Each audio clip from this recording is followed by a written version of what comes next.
friends, and welcome back. If you're new here, I'm Haley. I create nature-inspired videos and magical recipes. In today's video, I'm creating a whimsical Midsummer Night's Dream-inspired tea party, and I'm going to be sharing all of the recipes and decor tips with you. Although you can enjoy this tea party at any time of day, I created the recipes and decor around a fantasy evening theme with dreamy food, midnight blue and purple hues, and candles that sparkle in the evening light. And of course, I always want to encourage you to get creative and make this tea party your own with whichever recipes and decor you like. This video is just meant to give you ideas and inspiration for your own enchanted evening tea party. First, we're going to get started by making the recipes. Whenever I'm creating any kind of tea party or dinner party, I like to make as much as I can in advance, so most of these recipes can be prepared ahead of time. I wanted to make the menu for this party simple, but still really magical and fun. And all of the recipes from today's video are linked in the description below.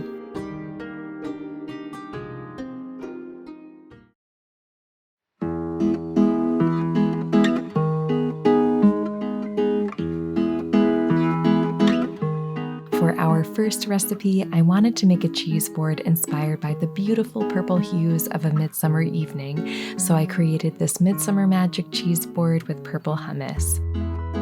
I just love all of the different shades of purple from the fruits and veggies and cheese, and I always like making cheese boards for parties because the prep is very minimal and there's usually something for everyone to enjoy. I'm starting by making some purple carrot hummus.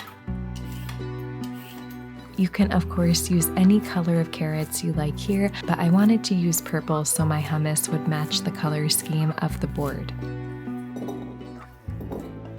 I'm peeling and chopping 4 purple carrots, tossing them in some olive oil, and then I'm arranging them in an even layer on a parchment-lined baking tray and seasoning with salt and pepper to taste.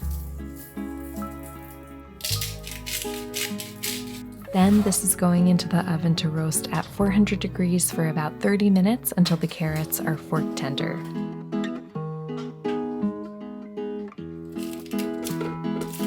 Once the roasted carrots have cooled, I'm adding them to a food processor and blending until they're finely minced.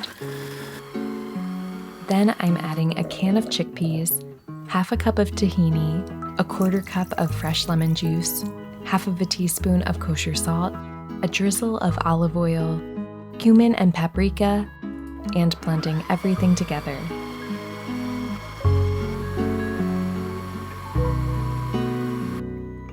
When it's time to assemble the cheese board, I'm going to scoop some of the hummus into a small bowl for a dip. Next, I'm going to add the cheese. I was able to find this Toscano Syrah cheese at Trader Joe's, which has a beautiful purple rind, and I'm also adding a small wheel of brie cheese. I just used whatever purple produce I could find at the grocery store, but you can of course use any fruits and veggies you like here. I'm adding black and red grapes, purple carrots and purple cauliflower, blackberries, cherries, and some purple radishes. Once all of the main ingredients are arranged, I'm adding in crackers and then sprinkling blueberries and pomegranate seeds into any empty spaces. Finally, to finish the board, I'm going to garnish with rosemary sprigs and edible flowers. Adding rosemary is my favorite part. I just slide the sprigs into the edge. It's a tiny detail, but I think it makes the whole board look so elegant.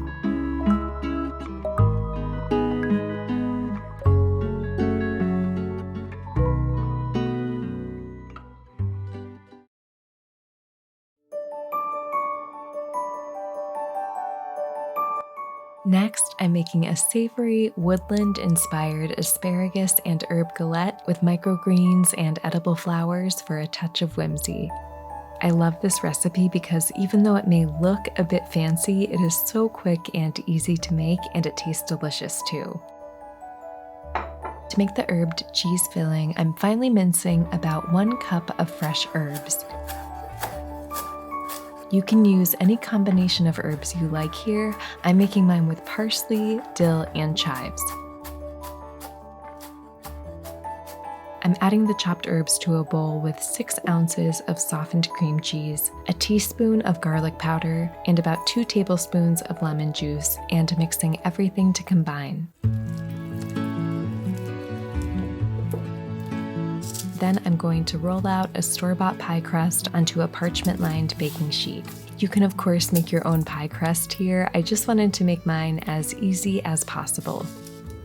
I'm spreading the cream cheese mixture around the center, and then I'm arranging asparagus on top of the cheese to form a circle.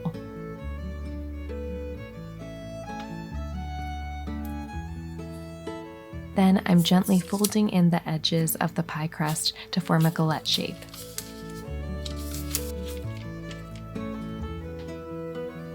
I'm brushing the edges with an egg wash mixture and then drizzling some olive oil over the top and seasoning with salt and pepper.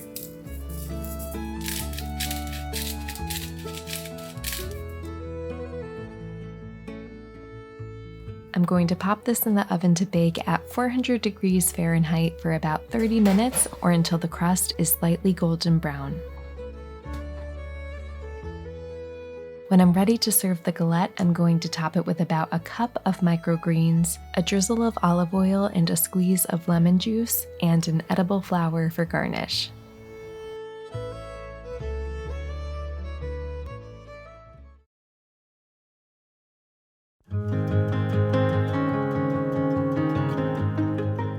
Next, we're going to make these super simple and colorful cucumber and hummus bites with the purple carrot hummus we made earlier.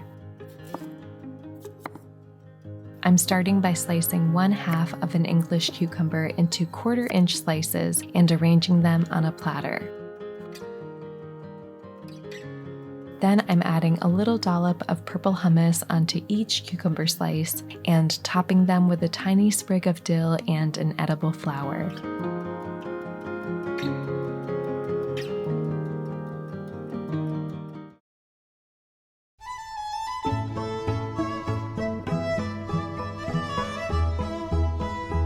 This dreamy blackberry lavender cake is such a perfect summer dessert. It's made with fluffy cream cheese frosting, homemade jam, and lemon cake. Such a great combination of flavors. I'm going to start by making the blackberry lavender jam, which is a really simple recipe, and then I'm going to use it in both the frosting and the filling to add color and flavor. I love the lavender in this recipe because it's super subtle, it's just a hint of lavender, but it really brings out the fruity, juicy taste of the blackberries so well. So to a saucepan, I'm adding about 3 cups of blackberries, 1 cup of sugar, 4 teaspoons of dried lavender, 2 tablespoons of fresh lemon juice, and 1/2 cup of water. And I'm going to bring it up to a boil.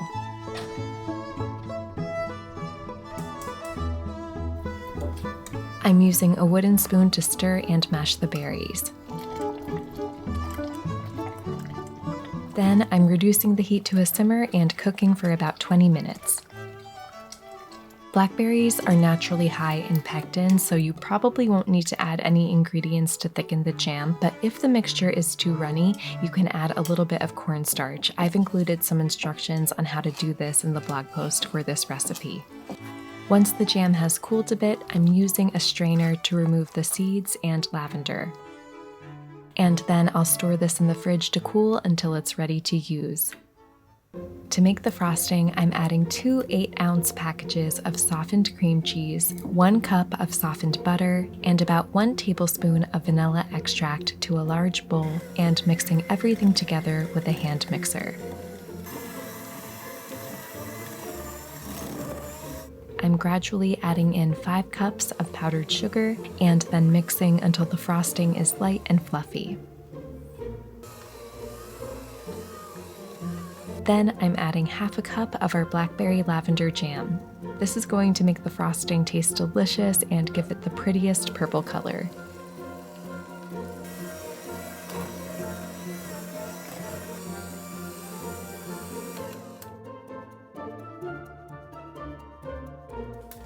Finally, to make the lemon cake, I'm just using a lemon box cake and swapping the water for milk and the oil for melted butter. I learned this tip a long time ago and I use it whenever I make a box cake. It makes the flavor and texture of the cake so delicious. Then I'm baking the cakes according to the package directions and letting them cool completely. When it's time to assemble the cake, I'm adding a layer of lemon cake and topping it with the frosting. I'm spreading the frosting around the top and hollowing out a little circle in the middle for a scoop or two of jam. I'm repeating this with each layer, then frosting the entire cake with blackberry lavender frosting.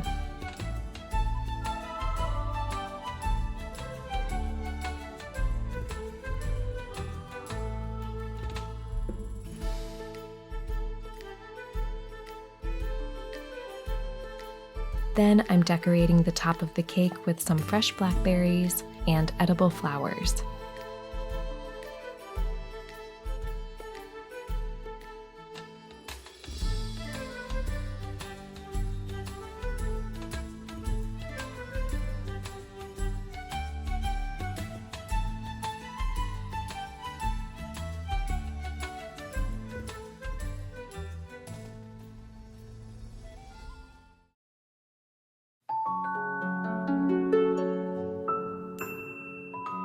For the tea, I'm making this gorgeous Enchanted evening tea blend. This can be served hot if you like, but I love it iced with a splash of sparkling water to make a tea spritzer. It's super light and refreshing and the perfect magical mocktail for a fairy dinner party. This tea blend is made with butterfly pea flowers for a vibrant color and lavender for a subtle floral taste that pairs well with the other recipes. To a tea strainer, I'm adding about 1/4 cup of dried butterfly pea flowers, 1 teaspoon of dried lavender, and 4 cups of boiling water, and letting it steep for about 10 minutes. Feel free to add some sugar or honey here to sweeten the tea if you'd like. Then this is going into the fridge to chill overnight.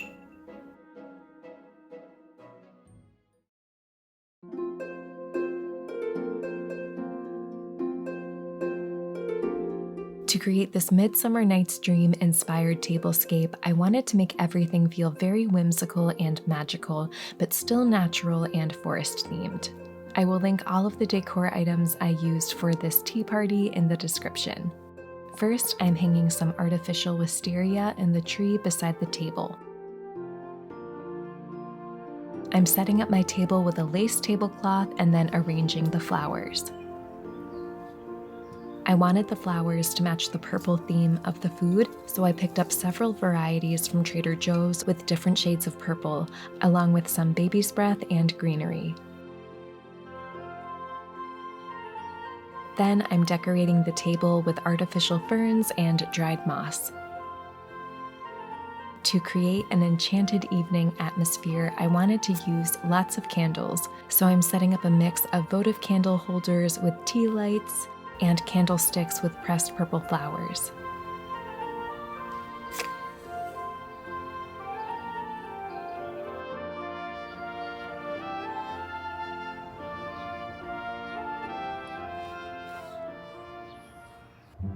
Now it's time to bring out the food and start the party.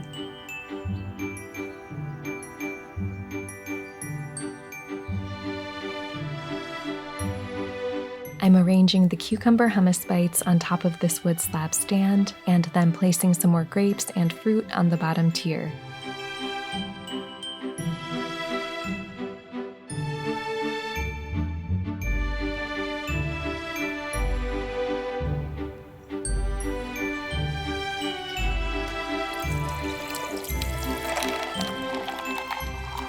I'm pouring the cold tea into a pitcher filled with ice, adding about 2 tablespoons of fresh lemon juice, and stirring it in to magically change the color from blue to purple.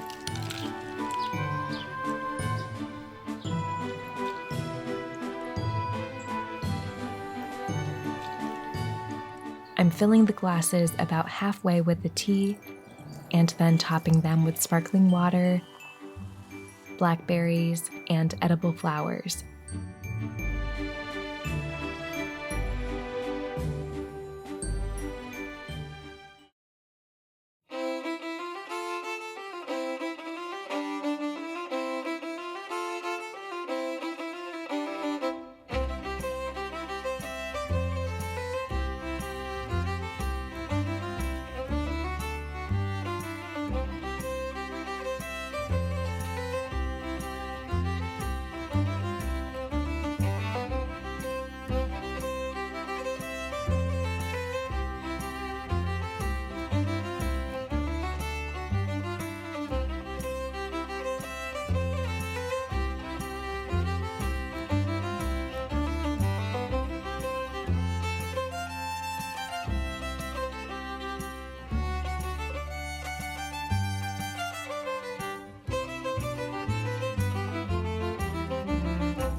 Thank you all so much for watching. I hope this video inspired you to create a whimsical evening tea party of your own. I've really been enjoying creating recipe videos like these, so please let me know in the comments if you'd like to see more of them or if there's anything in particular you would like me to make. Thanks again, friends, and I will see you next time.